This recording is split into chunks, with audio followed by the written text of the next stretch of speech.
Good evening, everybody. Your host, as always, for the War Room to the Boardroom podcast, focusing on transitioning into corporate America and leaving the military. Today, we have our guest, Lieutenant Colonel TJ, or Theodis Pope. He and I will be discussing his transition and managing a dual military and corporate career at the same time. His background: he's a senior director of engine strategy and a growth leader for Honeywell. He's also in the U.S. Army Reserve as an aviation officer. He's a former National Guard Aviation Battalion commander, former product director for Dow Chemical. Before transitioning, he was an active UH-60 Blackhawk pilot, and he's also a graduate of both West Point and the University of Chicago Booth School. So without further delay, I'll let TJ introduce himself. Good evening. Good evening. Thanks for having me, and I appreciate you inviting me to this discussion and looking forward to having the chat. As Sean said, I'm TJ Pope. Did my undergrad at West Point, studied political science and environmental engineering. Went off to Army Aviation, was stationed at Fort Hood in Germany during my active duty career, commanded a company in Germany, left active duty, went to B school at Chicago Booth, and decided to join the Dow Chemical Company after B school, and had some great experiences there, but wasn't necessarily passionate about the chemicals industry, and took the opportunity to join the aerospace industry, which was my passion. So shifted over to Honeywell, have been in predominantly product management and corporate strategy roles for my entire corporate career with both Dow and Honeywell. However, I did do a 2-year stint in supply chain during the pandemic as a broadening assignment within Honeywell. So that's my background in a nutshell. Married, 2 kids, living in Phoenix, Arizona at the moment, but from Ohio originally. Definitely. So we'd love to learn a little bit more about your background and kind of, one, you said you come from Ohio, where in Ohio, and then 2, what kind of pulled you initially into the military and into what? Yeah, so I'm from Cleveland, and really a diehard Clevelander and all things Cleveland and Ohio sports. As far as what got me into the military, a couple of things really. My father was a career Army NCO, although he was retired before I was born, and really never talked about his service. He was a Vietnam era soldier, but my grandfather was a World War II soldier and he had to fight to be able to fight. And he was very vocal about his time in service and very proud of his service, and very much encouraged me to take on that challenge and be an officer and do things that weren't readily available to him and his generation during their service, in terms of taking leadership roles, being an aviator, and doing the things that I wanted to do. And I always wanted, the other element of it is I always wanted to fly. I was always interested in aviation, and ended up choosing West Point over some of the other academies ultimately because of football, even though my football career was very short-lived at the academy. That was why I made that decision. I always remember the recruiter telling me that the Army had more aircraft than the Air Force and more boats than the Navy. And so I said, sure, why not? Let's go. As good a reason as any other. Yeah. And so when you decided to leave the Army, you left at what rank? And what was the genesis or started that decision? Yeah. My story's a little unique in that I actually intended to be a lifer on active duty and do my 20 on active duty, and then go pursue my corporate career or whatever career thereafter. I was actually injured during my first tour in Iraq, and I thought I wasn't going to be able to fly anymore. And so I started applying to business schools because I said, if I'm going to sit behind a desk for the rest of my life, I might as well get paid to do so. And although I ultimately had a couple surgeries and was cleared to go back to flight status, about that same time, I had some acceptance letters from some M7 B schools in my hand and some scholarship money. And I was like, let me go see what this is all about, because Uncle Sam will always take me back. If I can't handle it all in the corporate world, I can always come back on active duty. And that was part of the reason why I actually stayed or why I joined the Guard as well. But to answer your question, I was a senior captain post command. I actually came out on the majors list while I was out processing. So I transitioned to the guard as a promotable captain. And in making that transition, I guess considering like family and all those other things, talk about some of those considerations in your life. Yeah, I had my oldest child was born about the same time I transitioned. He was 1 month old when I ETS'd. So I made the decision while my wife was pregnant, and certainly the thought of some stability was in my mind, but ultimately, I've moved just as much with my corporate career as I would have as an active duty soldier. I mean, I've moved the last place we lived, we stayed for 5 years. I've been in my current place for 3 years, and that's unusual.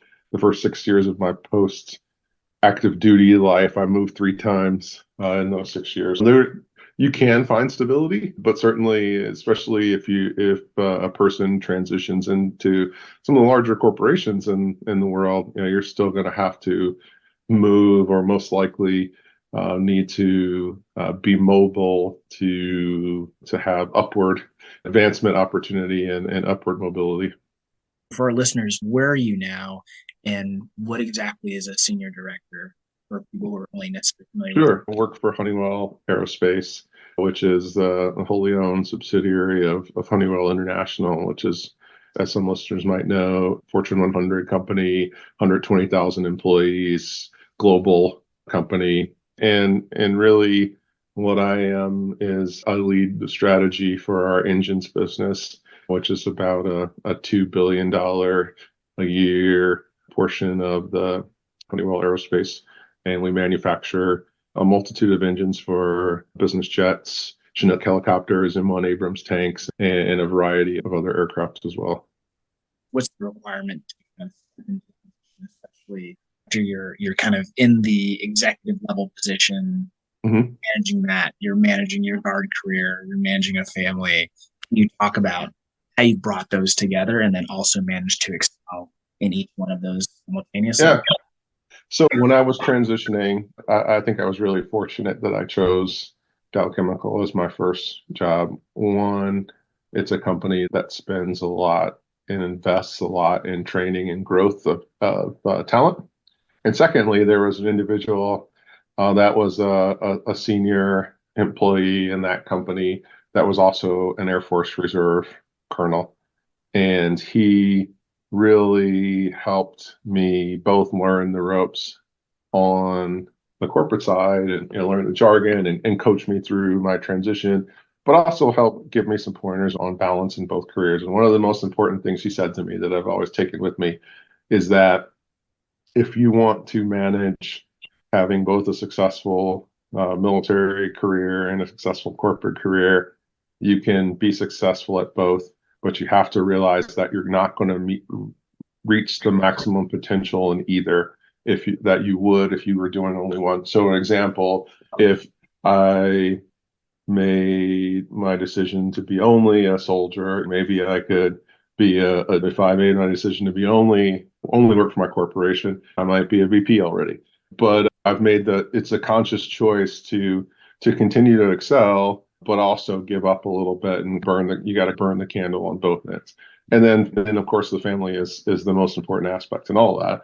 And having frank, candid conversations with the family, including them in decision making, keeping them informed of what's coming in terms of when I'm gonna have my Army duty next, or when I'm going to be away on business travel, when something that might come that might disrupt them, so there's no surprises, and keeping them involved and controlling the things you can control in order to schedule those around the family. So I have to go see a customer 3 times a year. I make sure I schedule that in the most advantageous way that I can for my family while still meeting the needs of my customer.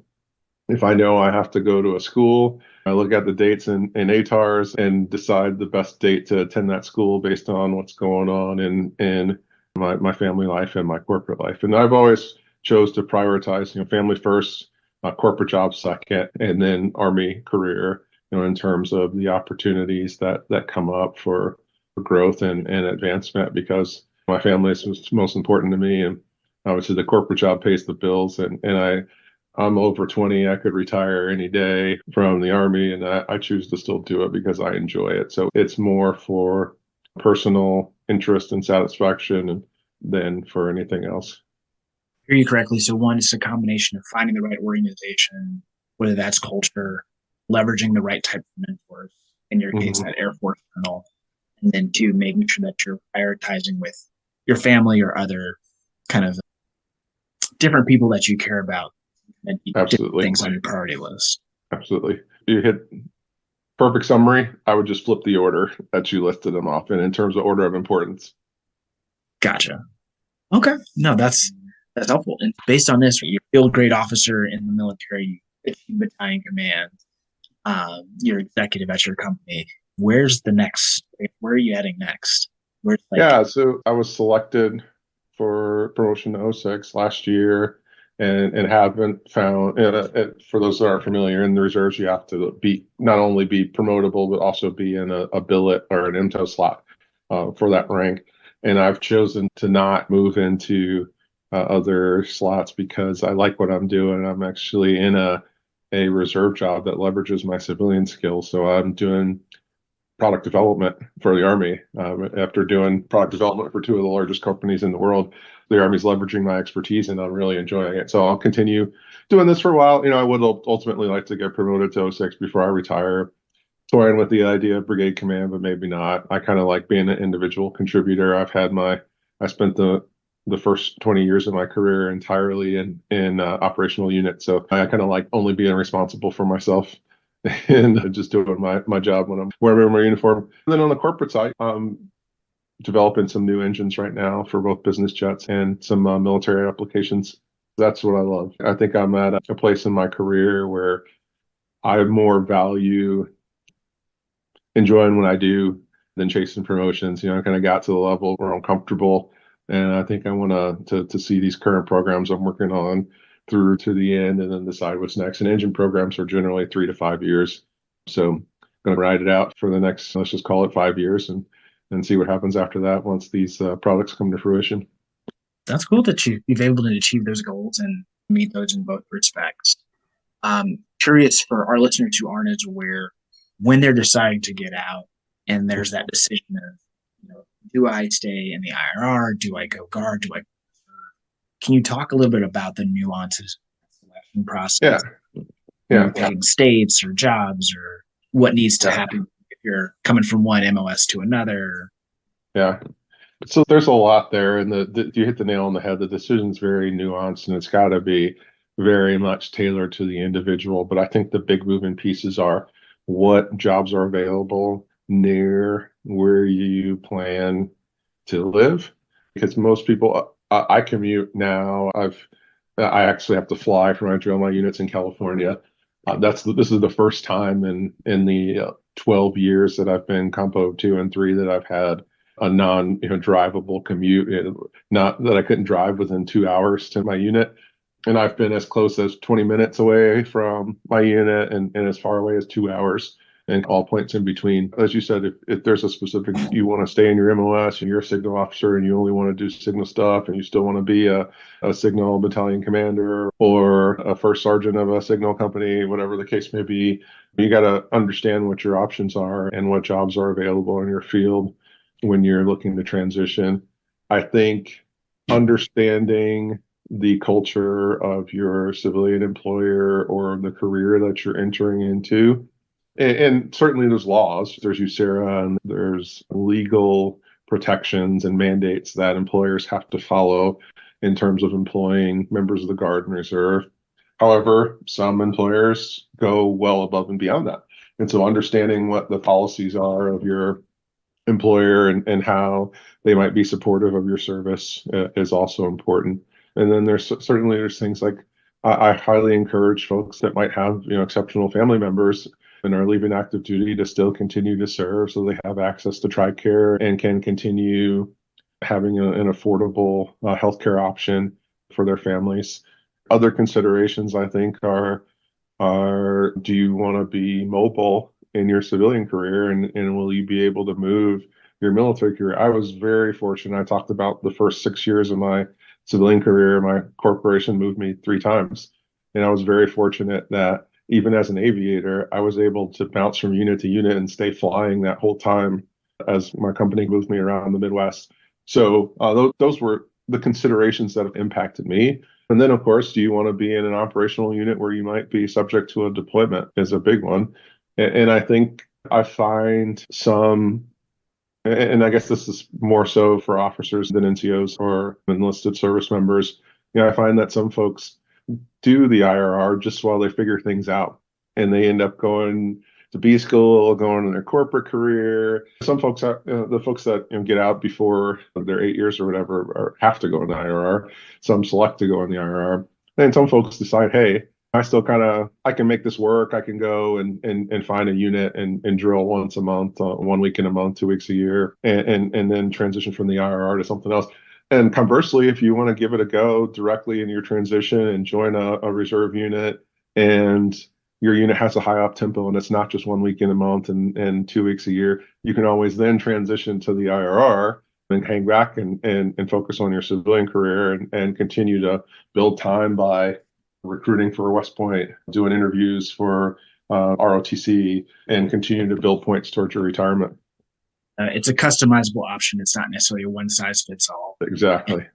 And really depends on what your family needs, kind of what type of job you want to do, and how you're thinking about your next step as you very much so. Got that right. That's helpful. To pivot topics a little bit, you're a leader both in your military career and in your civilian career. You talked about some of the most undervalued skills that transitioned well from your military experience into the corporate side, and some that people would look or military officers bring to their organizations.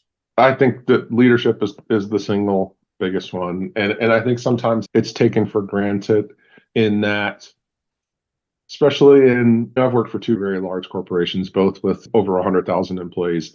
And sometimes in organizations of that size, if you haven't done it there, you haven't done it. And because the culture is so unique, and I've, as you've mentioned, led a battalion of 664 people, but sometimes leading a team of 6 people, my ability to do so has been questioned in the past because I haven't done it in that context. And so sometimes you have to educate as a senior leader in both organizations and a veteran. It's my job now in my corporation to educate the organization on the value of veterans, on the different skills that we bring to the table that may not be so evident on a resume, and those intangibles. And I think a second one is decision making. I think especially folks that have had leadership roles in the military have courage. I'll just call it courage, and the ability when a decision point is reached, whether it's something decided by space and time, a date on a calendar, events that are going on around them, to think and act decisively. And even if it's not and make a decision without perfect information and not get caught in the analysis paralysis. And so I think that's something, especially in industrial corporations, that is very useful, particularly in operations and business management type roles. And I think the other thing is really the team building. I guess that may be a subset of leadership, but also the ability to connect with people and understand how to meet people where they're coming from, and not only be able to present and talk to the most senior leaders in the organization, but also be just as comfortable talking to the guys and gals working on the shop floor in the plant, and be able to connect to them just as well. So some of those things like leadership, ability to work with people and cross-functionally operate, and the ability to build coalitions, but also emotional intelligence. Yeah. It sounds touchy-feely, but very impactful values. I guess in continuing along that vein, as people are navigating this transition and figuring out their professional careers, especially if you want to pursue a dual career like yourself, what advice would you give them, especially during this period of political and economic uncertainty, as people try and navigate the landscape of what's next, what's the right path, and leaving that security and stability at the same Yeah. Yeah, it's a tough decision. I mean, I left active duty in '09, so kind of a similar situation from an economic standpoint, similar situation from a political landscape standpoint, and in the middle of two the global war on terrorism in two major uh, theaters of operation on that front. And I think you really have to understand what makes you tick. And I tell people that it's to picture it as a three-legged stool and balancing the stool. And those three legs are location, scope of work. So what type of job you're going to be doing. And that's for both civilian job and military job if you choose to transition into Compo 2 or 3. And then the third stool is compensation. And I think there's that adage, you can have it built cheap, right, and fast, and you can only get two out of the three. Same thing. You can either have the location you want, the job title and job scope you want, or the paycheck you want. Choose two, and which two are you going to optimize your decision around? And I think that if a lot of people want to go back home and where they feel comfortable, and so they choose a location first. And so, okay, if your location's set, then are you now do you want a title? Do you want a specific role? Or do you want a specific dollar amount on your paycheck? And kind of figure out how to optimize around that. And when you throw potential continued service into the mix, I think the decision matrix is still the same. It's what's available in your location, what jobs are you going to be able to have, and how is that going to impact your future promotion ability in that service, in your career service. My battalion commander gave me a similar angle. I get family instead of was the third one? You said location, job, compensation, scope, and compensation. Yeah. He put family instead of compensation because you can only have one of those. We're trying to optimize for family. Yeah. No, all good points of trying to navigate. There's no certainty, but it is still a moving target at the same time. Yeah. And that scale, which two legs are most important, may change, or it shouldn't change from day to day, but it may change in increments of 5. When you look at your 5-year plan, right? Let's say your compensation is most important right now, but you get to a point where you have the financial security that you're looking for, then maybe you do want to optimize on location or job titles. I think that's just how I personally choose to look at things. And I think location for me is the family element of that discussion, because I've chosen, there's some times where I've had to uproot my family and disrupt what they were doing. And there's other times where I had opportunities for advancement that I've chosen not to take because of the impact on my family in both careers. And so knowing what that trade-off looks like for you and what you might prioritize, that's helpful. In terms of how you thought about your priorities, whether they're values or goals, do you have a framework or a process that you use to think about those things more holistically, both thinking about military, thinking about family, you're thinking about when your personal developmental goals, you approach kind of meshing all of those goals together? Yeah, I am big on goal setting, and I definitely keep a journal for myself and my family. And it's not, here we are sitting on New Year's Day, and I think a lot of people are doing that activity. And for me, it's not a time-based activity. I think it's not a time-triggered activity. It's a continuous thing. My family, we actually just did it a little earlier today. Even though it's not Sunday, we're a big Sunday meeting family, and after Sunday dinner, we sit down and map out the week. And we talk about what we have to get done. We deconflict schedules. I got one kid in 2 sports and one kid that plays one sport on 2 different teams. And so, music and homework and all that other stuff, that balancing with our careers and keeping everybody on track. And then we mix into that some long-term discussions of long-term planning. What are the kids' goals for the remainder of the school quarter? What are long-range options? We talk about the next vacation. We talk about when I'm going to be gone for my work travel or military duty, et cetera, et cetera. So it's just being effective communication, planning, goal setting, and realizing that it's not a fixed no target is a fixed target. And when you're planning for yourself and your family, you gotta constantly reorient and keep moving forward. So I'm definitely going to cadet borrow that, especially in the family process. I think along those lines, I would love to hear what's on your reading list for books that have been most impactful as you either transitioned or as you climbed more effective levels of leadership. Well, I can show you the two that I've got. I can talk about what's been most impactful but what I've got up, I don't even know if you can see this, but what I've got up first for the year is the coaching habit, how to say less, ask more, and change the way you lead forever. And I think I like to think that I've been pretty successful at coaching and growing talent in both careers, but I've heard good things by Michael Stanier, and it has a couple of tools and conversation starters and frameworks to use. And I think although I like I said, I like to think I've been successful. I've just been I shoot from the hip and try to give the individual what they need to continue to improve, to meet their goals, and I try to help them by using what's worked for me. So it's always good to have the perspective of a professional and some additional tools in the toolkit to help with coaching and people development. And then the last one is How to Be an Inclusive Leader by Jennifer Brown. We had a session with my employer where Jennifer Brown came in and spoke to a group of folks in our company. I was really impressed with her perspectives on diversity and more importantly on inclusion. And I think we, as not only my company, but I think in general, people understand diversity and do diversity because we're like, okay, we can look at numbers, we can approach this in a quantitative manner, and we can make sure we're representative of the community we serve or the society that we're working at. But that's only the first step, right? And learning how to turn that diversity into an inclusive environment, I think, is really important and something that I want to grow in personally, and then help my organization continue to grow in.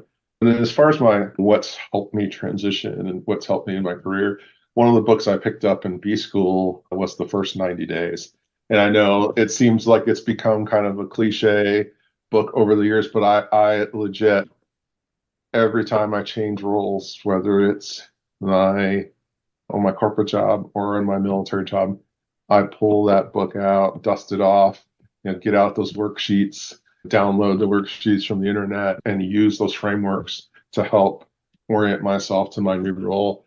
And even as a battalion commander, I actually had my company commanders do the same when they transitioned into those roles. And I gave each of them a copy of that book and encouraged them to make use of it, not only in their Army careers, but in their civilian careers as well. That's been a big one for me throughout my career. So definitely leveraging, continuing to be a lifelong learner and finding those books. So the coaching habit was one. The second one you mentioned? So the first one was The Coaching Habit. The second one is How to Be an Inclusive Leader by Jennifer Brown. I'll make sure I'll add my reading. We've covered quite a bit. Any parting words of wisdom to future veterans that want to pursue your path? I think I'm just happy to have the opportunity, and certainly open up. Feel free, if any of your listeners want to learn more, they can reach out to me on LinkedIn, and happy to answer any additional questions or provide have a one-off conversation and try to help. I know it can be a tough decision to decide to continue service, and it's worked well for me and my family, and I know others that it hasn't worked very well for. So I think the circumstances are different for everyone, and if I can help someone figure out how to make it work for them, happy to do so. I appreciate it. The last program that we'll kind of plug in here. One, are you working on anything in terms of your company or personal initiative that you'd like to share with our community? That way they can either follow or support you. Always follow Honeywell Aerospace. We're pretty active on social media, and so the things that we can share with the public, we generally do on Instagram and LinkedIn.